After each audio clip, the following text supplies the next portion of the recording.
முதல் எட்டில் ஆடாதது விளையாட்டல்ல, நீ இரண்டாம் எட்டில் கல்லாதது கல்வியுமல்ல, மூன்றாம் எட்டில் செய்யாதது திருமணமல்ல, நீ நாலாம் எட்டில் பெறாதது குழந்தையுமல்ல.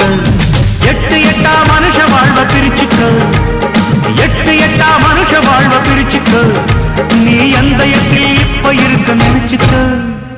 ரா ரா ரா ராமையா, எட்டுக்குள்ள உலகம் இருக்கு ராமையா.